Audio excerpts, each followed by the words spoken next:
Welcome to the Oddity Shop, where the bizarre is always on sale.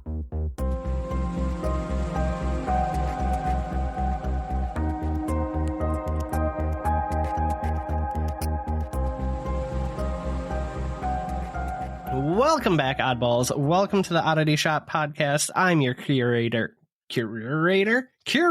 Zach, sitting here with the lovely, the only Kara. How are you doing? I'm doing fabulous. How are you? Not too bad, not too bad. And in case this is the first time you're stopping by the shop, this is the podcast where we tell you creepy, odd, weird, bizarre, strange stories from around our oddball globe. All right, well, I'm going to get right into it because I know a lot of people are wondering, and did I write Robert the Doll a letter from all of us? Yes, I did. Did I mail that letter the very next day that we recorded that episode? Yes, no. I did. Oh, you did? What did I think you thought I was lying. I typed that up, sent it to you. I knew you were going to send it. Nope, I wrote it out. I just didn't know when it would get in the mail. The very next fucking day, because you know why? I wanted it ahead of time. Proud of you. I don't want to take no damn chances. It's going to get there before he even hears the episode. Oh, it already did because, well, yeah, it definitely is. Yeah. It's been there. Noise. We might have to send another one. Thank you for saving us from curses. And from all the listeners, I signed it. Oh, perfect. Blanket protection. All right. See, guys, we provide value. I signed it, Zach and Kara, or Kara, Zach, whatever, from the Oddity Shop podcast, and all their listeners. Perfect. So there's that. All right. So other than protecting me and every one of our listeners from curses, what's new with you? I mean, not really anything, because I took a week off of work and literally did nothing. Like, I actually sat on the couch doing absolutely nothing for most days, which is kind of what you did on your time off at like the exact same time. And it was fabulous. We both took a staycation because we were burned out. Needed it. So I did mostly relaxing on the couch, but I did have one little like nice self-care day.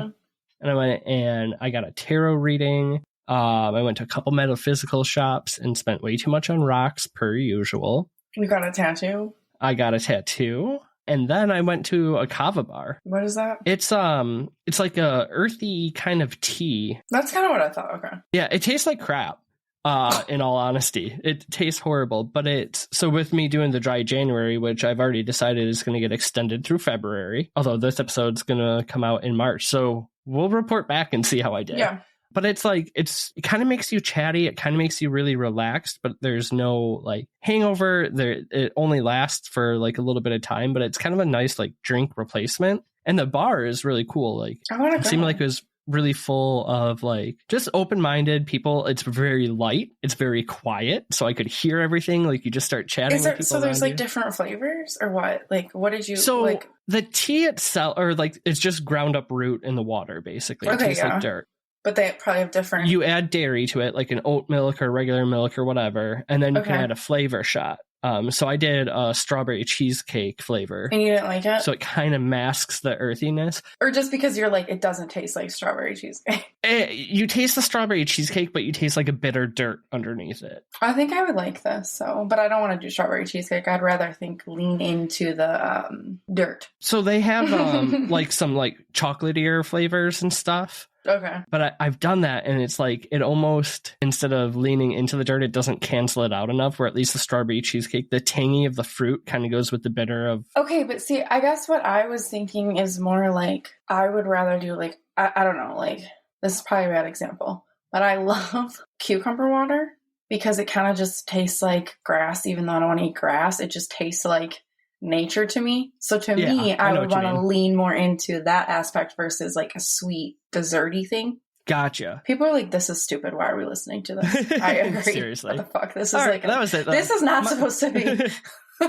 We'll talk about this after. That was just my self-care day. But yeah, otherwise that's about it. I'm feeling a little bit recharged though. How about you? Yes, I'm very recharged. I was disappointed to go back. Same. The real world hurts hard. Yes, all the concerned listeners. I'm drinking my Poppy with a plastic straw today, okay? No broken teeth. Yes, so there's that. We're all proud of you. All right, we ready? We good? I'm good. Okay, so we might have asked this question before maybe to each other, or I asked it or whatever, but honestly, I was too lazy to go back and figure it out, so I don't really give a shit. So I'm asking it again if that's the case. What natural disaster would you want to experience least? I think we did ask this. I think you asked it the opposite way, though. So maybe I'll say this is fair. The least. I think I'm going to say tsunami. Because I feel like those kind of come up like without much warning, and like water scary. Where the fuck are you gonna go? That's funny because I knew you were gonna ask me because you're always doing a never ending answer, and I think that's exactly what I would say because that for that exact reason, like I understand a lot of natural disasters, like where are you gonna go? But when you think of like floods and stuff, that is yeah, because like tornadoes or hurricanes, you could at least get to shelter. Fire's kind of hard, but I feel like you have a better chance of outrunning a fire than you do a tsunami. Yeah. Yeah. And I just don't know where you'd go for safe shelter. Yeah. Okay. I don't know why I'm defending the answer you agreed with. All right. Yeah. So I would agree with you. Everybody else, let me know what you would pick least. Okay. All right. So we're talking about natural disasters, I'm going to assume. Yeah, kind of. Okay. So on Tuesday, September 19th, which that's my dad's birthday, RIP, 2017, tragedy shook Mexico. 20 seconds of shaking to be exact. A magnitude 7.1 earthquake struck Mexico around 1 p.m. So this is located about 75 miles from Mexico City. The quake caused most damage to, I think it's Pueblo and Morelos, and in the greater Mexico City area. So obviously, earthquakes, they're not just like, They're kind of all over. So its epicenter, which is the point on the Earth's surface vertically above the focus of the earthquake, was about 34 miles from the south city of Pueblo, though. I didn't know this, and this is crazy, and I think you'll love this, but Mexico is one of the world's most seismically active regions. So it's sitting atop several intersecting tectonic plates. So plate tectonic is specifically, or is scientific, Jesus fucking Christ. I mean, specifically and scientifically kind of are the same. Okay, so sitting atop several intersecting tectonic plates, okay? Mm-hmm. Plate tectonic is the scientific theory that Earth's lithosphere comprises, Jesus Christ, everybody kill me, a number of large tectonic plates, which have been slowly moving since about 3.4 billion years ago. Basically, the lithosphere is the rigid outermost rocky shell of the terrestrial planet or natural satellite. So if we dumb version this, where Mexico is located on the Earth is on top of plates of almost a rock that are shifting and cracking in an extreme way. But I just found it fascinating because I guess I never really thought about it where there's a more... Yeah, I guess I did know. But it makes sense. There's a lot of earthquakes, but I didn't realize how many tectonic plates were going on there. Yeah, so basically causing them to be located in a high earthquake activity area, which it obviously makes sense because like we don't get earthquakes. We don't get this because we're not in that type of area. Like, so it makes sense. But when I was reading about it, I was like, I feel stupid because I don't know, it's crazy. Out of sight, out of mind sort of thing. Exactly. This extreme caused the collapse of more than 40 buildings. 652 homes were destroyed. It's estimated that 370 people were killed and 6,000 were injured. Okay, see, I was shocked by how low the building count was, but I didn't realize you weren't counting houses in that. Like, you're talking, like, bigger than houses. Correct. And so, I don't know. I know, but why do I feel like I know 370 is a lot of deaths, but I don't know why I was thinking it was, like, more. Maybe just... Yeah, you would assume with how many places are physically destroyed, yeah. Right. And then there were 24 aftershocks reported. But meaning there were probably more that just weren't reported because you figure this is like crazy chaos. Like, right. And they lasted for several days after, which I don't think people realize that the aftershocks go on. Yeah, I mean, I knew they could go on for some hours and stuff, but days... Can you imagine? I feel like you'd almost get seasickness. Right. And like you already went through this major tragedy and it's lasting now for days, essentially. I don't even know. Now, I think most of us, like we think of an earthquake, we think of buildings falling and debris, ground shaking, roads cracking and ground like being erupted, all that kind of stuff. Mm-hmm. But you have to think it's a lot more, right? So if you really think about it, you get fires, gas leaks, you can get landslides, cue Fleetwood Mac, or if you're a remix, Dixie Chicks, mudslide, avalanches, tsunamis, depending on where you are, and just so much more. So you have to figure all of this shit's happening, and then you're getting fires, gas leaks, like explosions from cars. On top of that, your entire infrastructure, so your water mains, your gas lines, all that stuff is just, it's giving me goosebumps just thinking about it. I fucking hate it. Okay. So alarm and cell phone alerts started only a few seconds before the earthquake. So realistically, depending on where you were, you got those alerts during the earthquake. So how eerie is that? No time. That would literally be like getting an Amber Alert, and like you get the description of the vehicle literally seconds before you just saw it drive away. Right. Like, how eerie is that? Like, I don't even send me the alert. Exactly. I don't need it. I'd rather not know. This is the same reason why I don't look at the weather. Right. I don't want to know what's coming. I want to be pleasantly surprised.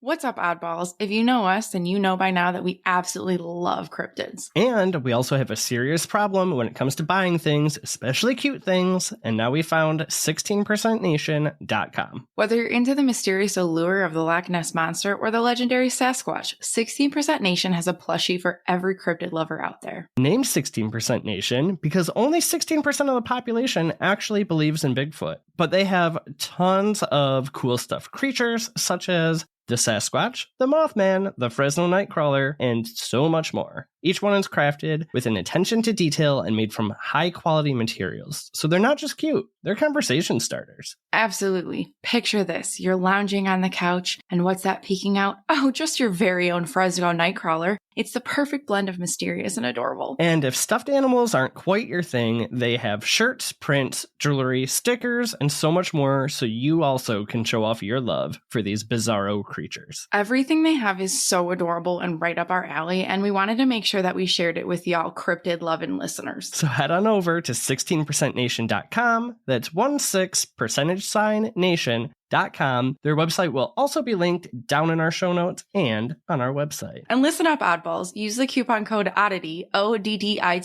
at checkout and enjoy free shipping on orders over $60. Bye. Bye. Some residents reportedly mistook the alert for a continuation of an earlier drill because a national earthquake drill was held at 11 a.m. that day, 2 hours before this happened. Oh my God. What are the fucking odds of that? Like, that gives me goosebumps in itself. Let's get a little bit odder. So the drill was to commemorate the 1985 quake because it happened on September 19th. Sound familiar?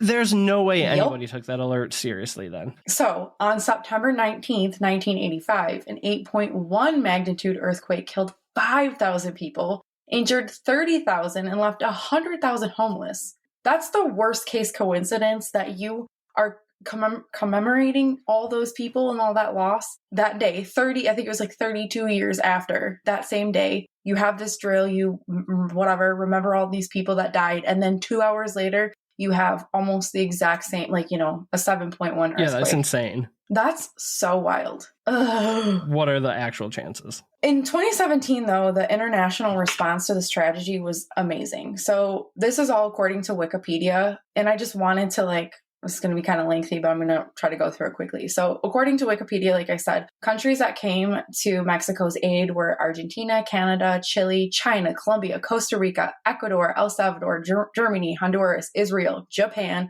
Panama, Peru, Russia, Spain, South Korea, Switzerland, Turkey, and the United States, the Vatican, Venezuela, so many people. So all of them. Yes. But it was just listed all of it. And I was like, well, I didn't want to say all of them. So Russia delivered 35 tons of aid supplies to Mexico, including 24.5 tons of canned goods and 64 community-sized tents. Which, when you read all this stuff, it really just puts in perspective how bad this was. China shipped 3,000 tents along with more than 500 camp cots. Canada sent 1,500 family-sized tents. The Israel Defense Force sent a group of 71 search and rescue soldiers. Japan International sent disaster relief team. Turkish State Aid Agency sent humanitarian. I can't say the word. Humanitarian. Thank you. Aid, including packages containing hygienic and medical supplies. They provided tools and equipment. and they use like for use of search and rescue efforts. This cracks me up because this is all like verbatim from Wikipedia. U.S. President Donald Trump called to offer condolences while the White House offered search and rescue assistance. Of course he doesn't want to help Mexico. So anyway, there's just so much help, right? So there's so many countries helping. They're sending all these resources. Like, this is wild when you think of it. So, and of course, alongside like a ton of different celebrities donated the money, but I don't really care about them, so I didn't list them. So we've said it before, natural disasters or disasters in general, they do something, right? They bring out the best in humanity, which is kind of one of those, like, it's so sad because you don't want the shit to happen, but then when you see it, it's actually when like, even awesome. Russia is sending aid. Right. So, you know, where there is like a major tragic event, there's always one tragedy that like stands out from the and it's like majorly reported on, right? So like, do you know what I mean? Like, so with this, the one it's that like, kind of gets it to like pull at the heartstrings. And, yes. Okay. Yeah. So for the 2017 earthquake, it was Frida Sophia. Sound familiar? Okay. It does. I mean, I remember when this happened. The name sort of sounds familiar, but it's not ringing any bells. Okay. Well, Frida Sofia was a 12-year-old girl. Now, I wish I could tell you that the spotlight was on her for her humanitarianism and volunteering, but sadly that's not it. Yeah, they need a tough one to get the aid. Frida Sofia was stuck under the rubble of Enrique Rebsamen School. I think it's actually Rebsamen, whatever. You get it, the school. I can't help you with that one. Sorry, everybody. I put it in abbreviation so I would remember, and I didn't. Okay, so she's stuck under the rubble in her school, okay? Along with numerous children and adults trapped, and they've been there for more than 32 hours, okay? Got it. So on Wednesday, workers told local media that they had detected a little girl. As you can imagine, people rallied around to rescue little Frida. So they know that there's other people in there, but they can primarily see her. So Naval Admiral Jose Vergara Lara told the media that after 4 hours of rescue operations, they had detected a little girl who was alive. She was alive and speaking to them through a hole dug into the rubble, which is so fucking heartbreaking. Just the claustrophobia. Right. So Dr. Alfredo Vega said that the girl who he identified as Frida Sophia was basically sandwiched between two slabs. Ugh. Oh my fucking 32 hours. I might take back my tsunami answer. I don't want to go through this. I don't either. I don't know. Okay. So he said she is alive and she is telling us that there are 5 more children alive. So can you imagine this poor I have goosebumps. Can you imagine this poor 12-year-old girl? She's sandwiched between these two slabs of what I don't know, but of course the building. So it ain't gonna be great no matter what. And she's just basically saying, like, through this little hole that, like, yeah, I'm alive and there's other children that are alive and they can't get to them. That would just be so terrifying. I know. They were able to use thermal imaging to see her and like possible multiple more people around her. There was wild stuff. I mean, they were sending these like rabbits that were trained rabbits for like this natural disasters and like sending them in with cameras to different places. Just like to see if it was safe, like wild stuff, okay? At one point, a rescue dog was sent inside to confirm that she was alive. So the rescue dog could get in with the camera, I would assume, and like, she's alive. Okay. I kind of like these rescue rabbits, though. Isn't that hilarious? At first I thought I said rats, but then no, it said rabbits. And I'm like, that is so freaking cute. Interesting. They probably had little helmets on, a little vest, worker vest, the camera. No petting, I'm working. So rescuers called to her to move her hands if she could hear them because they could see that and they could see her little fingers moving. Okay. And this just like sent social media and rescuers like in a frenzy because they were like, oh my God, like this, there's hope. Like we got to get her. Like she's moving her little fingers. Like you know what I mean? Like it's just one of those things that it just like blew up. And there's articles of like her wiggling fingers. Like it was just a whole thing. And it was just like their biggest sign of hope at that point. So a volunteer rescue, Hector Mendez, said that it wasn't clear if anyone else, though, besides that girl was actually alive. So she maybe didn't realize, like, she just could see these other kids around her. She didn't really know, or maybe they were in a class with her. You know what I mean? Like, she's saying that they're alive, but they're like, I don't think that they are. Yeah. Which is even more heartbreaking. Mexican newspaper El Universal reported on September 21st, Frida said, I'm thirsty. I'm okay. Please don't take too long. Remember, this happened on the 19th. This is the 21st. Yeah, that's already days. I'm thirsty. I'm okay. Please don't take too long. If they can see her fingers, how can they not get water to her? That's so funny because my next line was, people are frantic to get her out, but they were actually feeding her milk through a tube. Okay. And they were doing milk, obviously, so it's a little bit more than water. Yeah, get some actual nutrients. I want to cry. So crews are working around the clock to remove debris and try to get in safely. The problem is that this was a 3-story school. So you have to think of everything that fell. And I don't necessarily know what floor she was on, but either way, 3, you know what I mean? Like 3 Right, layers it's just of all debris kind of and rubble. compressed And now. it's exactly. So they were using wide steel pipes big enough to crawl through to try to create a tunnel in. Oh, that's smart. Right. So that they could kind of get into and they wouldn't be, if anything else kind of fell on them, they could, whatever. So it's just, Right. It's crazy. Madness. So this is one of those situations though that it's like people are volunteering and they're getting hurt and injured and like dying. And like we kind of talk about this with like the splunking thing. It's like some of the rescuers for splunkers, they get trapped and they die themselves. It's like, right, you're going into the exact same precarious Right. situation that the person you're yeah. Government rescue worker Alejandro Herrera said, there are sounds, but we don't know if they are coming from inside or if it is the sound of the rubble, which is so creepy to me because are think they of saying that it. it sounds like humans? Well, yeah, so they can hear people like in there. They can hear things in there, right? Because they've got like cameras and stuff. And it's like you don't know what you're actually hearing. Because think of how eerie that would be. Like things are still collapsing around you, like Right. rubble and debris is moving. Like it's just so. Oh, okay, so they don't know if it's people moving. I thought they were confusing the sound of the settling with voices. But kind of, because it's like groaning and stuff. Like, are we hearing groanings? Is it the settling? yeah. And what is it? Like, they don't know. It's just, it's wild and it's so sad. So, like I was saying, this was highly reported on Little Sophia, Frida Sophia. So, Mexican YouTuber Ryan Hoffman tweeted, "Little Frida Sophia has survived 32 hours trapped under the rubble, fighting for her life. A real fighter. Soon she will be out of it." That was shared 5,000 times. Hashtag Frida Sophia was posted everywhere, like everywhere. This rescue mission is like all that everybody could talk about. So, like we said, there's so much going on everywhere else, but we are all honed in on this school with this little 12-year-old girl wiggling her little fingers. Not that we shouldn't be, but it's just one of those things where it's like there's so much other stuff going on. This is all the media, social media, news outlets can hold on to is just to rescue this little girl. I feel like maybe because there was like a little bit of hope that they were trying to... Yeah. Okay. So how are you feeling at this moment? Anxious, claustrophobic, sad. Do you even have to ask? Like, that's a stupid question, Kara. I didn't know if you had any other feelings.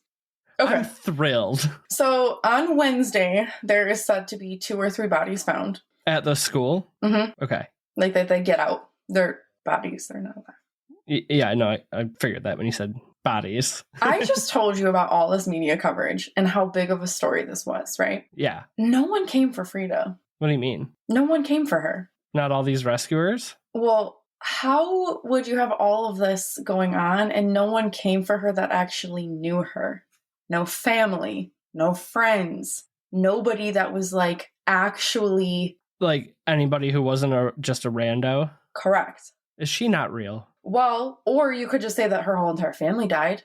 But I'm just putting this out there. Okay. Like, how weird is that? Because even you'd have to think that she probably has family somewhere else that was seeing all of this. Like, but nobody came. I guess how do you get there? Because you can't. I don't know. Just It'd be putting that out very there. rare for the entire family to... Right. Okay. So now, how are you feeling? I mean, not very different, Kara. Okay. After 2 Sadder. days, right, and then no one's coming for her. After 2 days and what seemed to be a hopeful rescue, like they were all like, we're close, like, you know, we're seeing little fingers, like we're getting there. Navy Assistant Secretary Enrique, I'm going to butcher this, Sarmentillo, yep, sure, had announced that all the school's children had been accounted for. What? But Sophia is still down there. So when they're saying they're seeing her fingers, is this on a camera or is it like out of the ground these fingers are popping up? So that's the thing. I tried to actually verify that for sure, and it goes both ways. But the fingers were definitely seen. She was seen on camera. They spoke to her. They fed her milk. But again, maybe she was just somebody's daughter or something, like a teacher's daughter that she brought in. Like, you don't know, or I don't know. Right. Okay. So he stated, "We want to emphasize that we have no knowledge about the report that emerged with the name of a girl. We do not believe, we are sure it was not a reality." What the fuck? So you have a Navy assistant secretary reporting that now. Is this a Mexican Navy or is this like aid Navy? Okay. So now Frida Sophia like infuriated Mexico because they're like, what is going on? Are they still seeing her on camera? Well, they stopped the search. So basically, even if this was like a feel-good story, it was like really harmful. So Frida Sophia siphoned resources away from other affected areas, right? There were plenty of other areas that could have used those that dedicated time. And now the government looks a little shady as they were being reported, like they were reporting this as fact. Mexico City started circulating instructions, like, and this is like a quote, "Before sharing news about the effects of an earthquake, verify the information with government sources, rectify the data before taking any action, inform the appropriate authorities." Because none of this makes no sense. And people are furious because they held on to this for like days, like we talked about. They're putting all this resource, all this time, they're trying to get in there. And then all of a sudden, every child is accounted for. Everybody in that building is, but all the children for sure are accounted for. And now the search is just off because there's no Frida Sophia. And not one person ever has come forth saying, no, like, that was my kid or whatever who was at the school extra that day. No. Again, this makes no sense. No. We seen Frida on the camera. We saw her fingers wiggle. We talked to her and we fed her. So like, what the hell is going on? Now, like I said at the top of the episode, in certain catastrophes, we cling to one event to focus on, which is called Identifiable Victim Effect.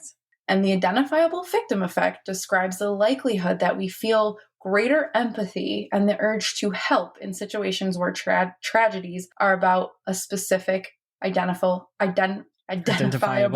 individual compared to a situation where the victims are a larger, vaguer group of people, which is kind of like what we talked about. Yeah, it makes sense because then you can personify like the whole catastrophe to one person, and it's easier to do that than think about a whole like group. Okay. Was this a feel-good story to bring everyone together?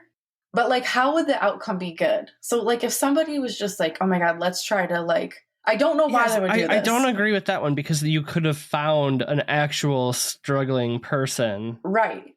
I'm just saying, but I just don't know what the outcome would have been because we know it's not going to be good because we're never going to find her or we're going to have to say she's dead if that's, it's weird. It's sort of like when people fake like a terminal illness. If you're going to fake something that big, people are invested in the outcome. Because if she's not real, you can't rescue her. Yeah, right. You can't come back from that story once I don't know. Okay, go on. Okay, so folie du, or shared psychosis, is a rare psychotic syndrome in which symptoms of a delusional belief and sometimes hallucinations are transmitted from one individual to another. So this can be brought on by stress or being socially isolated together. So were the volunteers working close together, experiencing this, and like social media allowed it to like get out of hand? Like maybe they were, I don't know. It almost, it kind of reminds me of third man syndrome. Have you ever heard of that? I don't know. Usually when like people are in like really intense survival situations, right? Okay. So like there was these group of mountain climbers who were, something happened, like an avalanche or something, they get stranded, they have to go way off course, and like it's a survival story, right? But all three people in the group started to see a fourth person who was like weird leading them. Weird. And it's unknown if it's like I've never heard of that. That's so weird. I've tried to write the episode a couple times and I can't wrap my head around it either, but it's like in these perilous situations, this like figure of hope almost emerges to like. So it's kind of cool. Like it's not like it's a bad thing, I guess. No. And they don't know if it's more of like a psychological, like you said, like the hallucination sort of deal, or if it's like, you know, your actual psychic energy producing this thing. But like that maybe would explain this a little bit, but like usually that person is helping, not being helped. Right. Okay. So a tulpa. So a tulpa is a materialized being or thought form, typically in human form, created through intense concentration. Modern practitioners call themselves tulpamancers. And so they have a dumbed down version of like a way to explain it. And it's basically a type of a willed imaginary friend. Yeah. I'm sure you know that I lean more towards an egregore, which is an esoteric concept representing a non-physical entity or a thought form that arises from the collective thoughts and emotions of a distinct group or individuals. So to me, that's more like kind of what maybe happened here, because we have a bunch of people like talking about it and bringing it about. You know what I mean? I can see that. I don't know. So did like one rescuer think there was a little girl down there, and then social media made the thought form come true type of deal, you know, because you have all these people thinking it's real and the hashtags and all this stuff. So, you know, or I don't know, maybe there was just the spirit of a little girl. So kind of like what you were thinking. So maybe it was a little girl that like she died, like Frida Sophia, like at a different time, and she was trying to help others get rescued. Possibly. Which I love that thought. Can you imagine? Like maybe she had nothing to do with this. She just had died a while ago at that school or something. And they were like, What about, are there other buildings nearby where she could have gotten trapped into that one that like maybe weren't accounted for? Possibly, but nobody ever came for her, which is so weird. And no one's ever come for her. So it's really weird. So here's where we could maybe debunk everything if we kind of wanted to.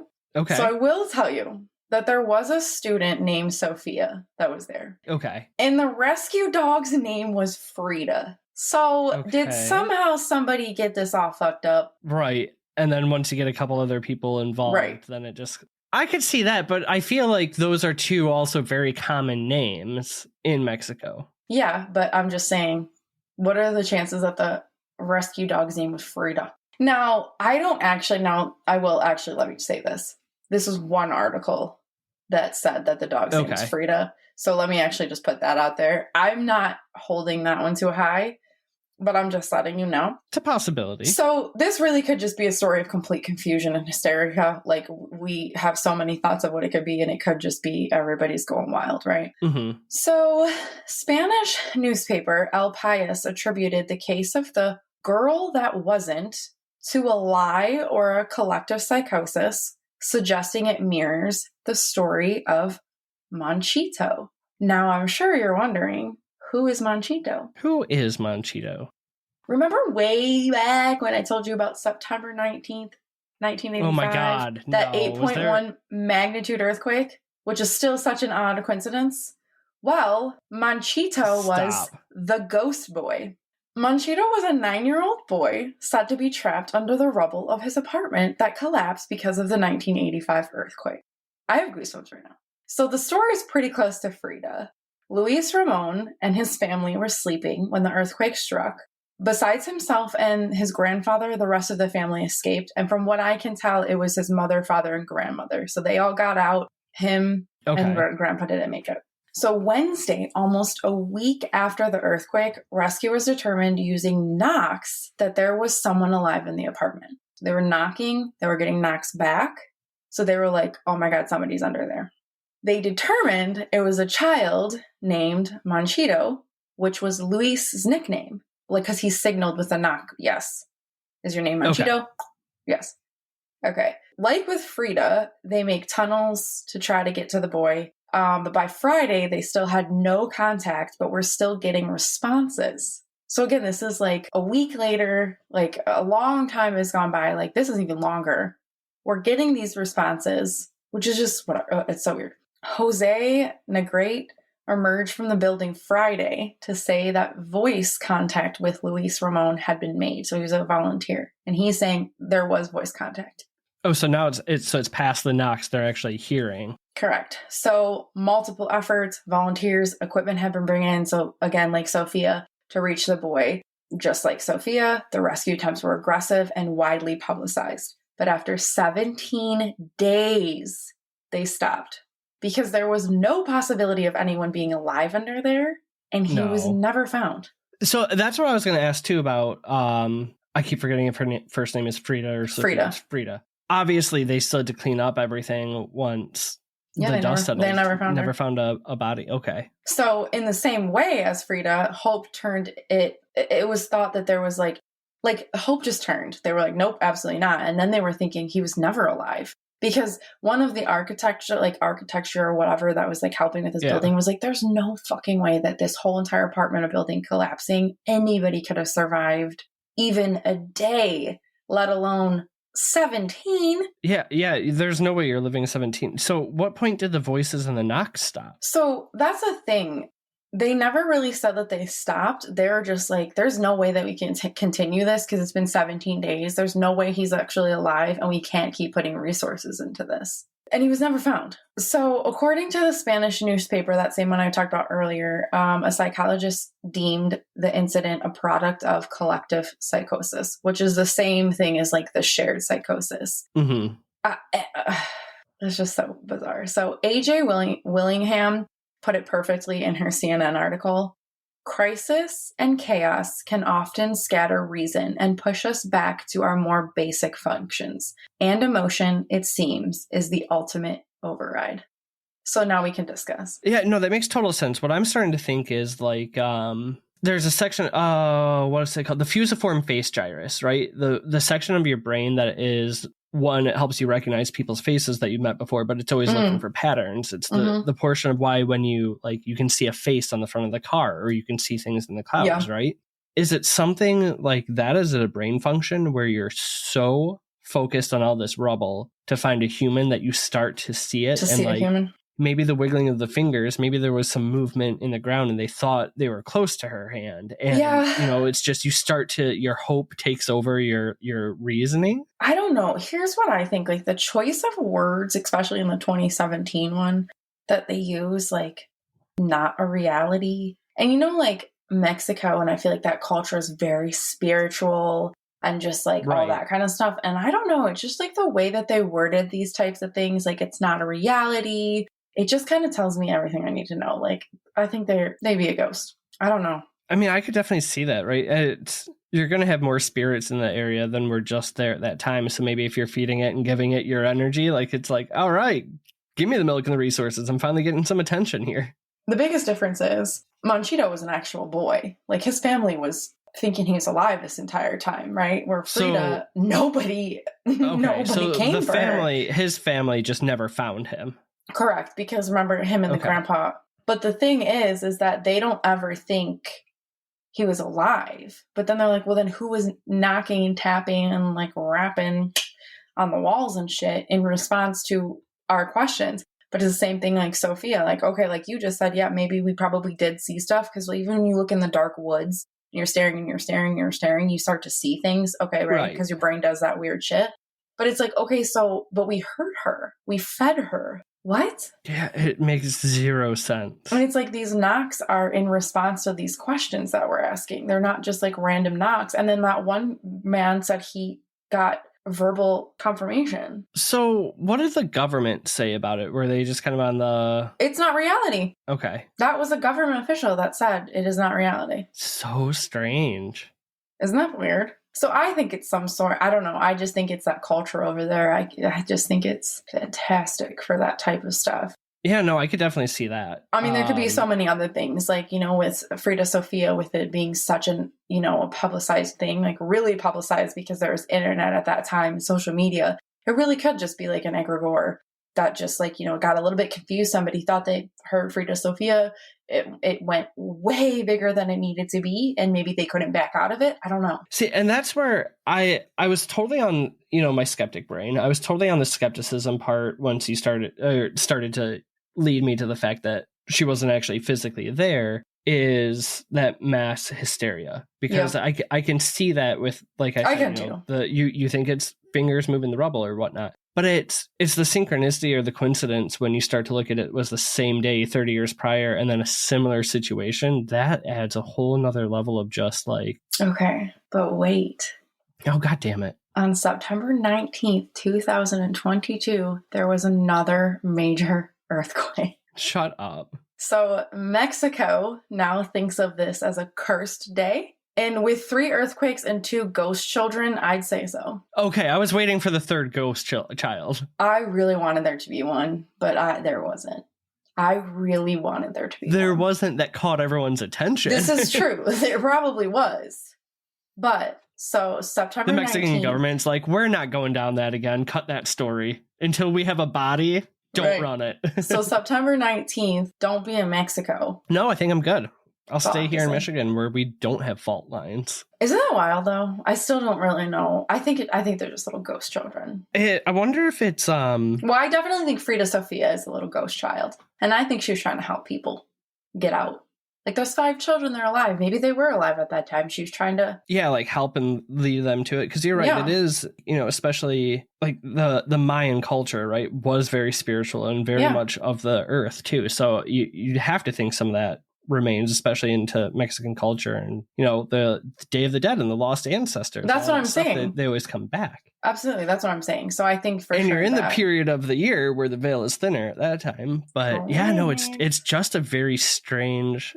Isn't that so crazy? I could write it off so easily if it happened once. Happening 3 times with 2 similar situations and possibly even a third one that just never got reported. That's wild. That is what's so weird.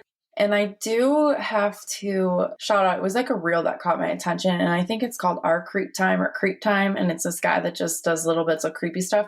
And he was just talking about her. And when I started looking into it and then Manchito popped up, and then the fact that there's 3 earthquakes on the September 19th, I'm like, this is actually weird. Yeah, you're like, how deep does this go? Right. This is actually weirder than just Frida, which is interesting. Crazy enough as itself. So remember, before sharing news about the effects of an earthquake, verify the information with government sources, rectify the data before taking any action, inform the appropriate authorities. Okay? And make sure you're looking at actual fingers before you pour milk on them. So weird. Yeah, I understand why they gave her milk, but like if I'm in dusty just give rubble, me juice. I just want water, truthfully. Some ice cold water. It's okay. Then again, I'll throw up. You're not supposed to drink the water. Well, so they can. What? Can't they? I thought they would just have to drink like bottles, and I can't imagine there's like tons of it. I don't know. Maybe I don't know. I could be really ignorant, but I thought it was one of those things like if you visited, you shouldn't drink because you didn't grow up there and you're not used to it. But they because you have like no immunity. Oh, yeah. You might be right on that. I have no idea. I'm talking out of my ass. All right, well, that's what I have for you. Little Frida Sophia and Manchito. Nice. I'm so glad that we're recording later than normal so I can sit and ponder this. I'm probably going to do some Googling because this is just like... Isn't it? It's just really weird. It's those coincidences are so crazy. Here's what really gags me. This is that, can you imagine you go at 11 a.m. to like a drill, a remembrance memorial, and then 2 hours later, the exact same fucking thing that you remember. Like, what? And that's like, so I listen to a lot of NPR and they're always testing the emergency alert system. And I think the amount of tests we do of these systems make us super numb to them because I don't even react. So like if something were actually happening, it's like we live in Michigan, okay? If a tornado actually hit on a Saturday, not one person would go for cover because that's when they test the tornado systems. I mean, this is true. Definitely true. I feel like this is obviously just a crazy coincidence. Well, it's not, I don't think it's coincidence, but in the term of things, this is a crazy coincidence that it's just like they were doing that memorial that day, which happened to be somewhat of a drill. But I mean, again, like I was kind of saying, they were getting that emergency alert as it was happening. So it wasn't even like, yes, some of them got it where they thought it was just part of like the earlier drill, but like some were getting it literally as it was happening. Yeah, I mean, how much warning do you get on some of that stuff? Dang. I don't freaking know.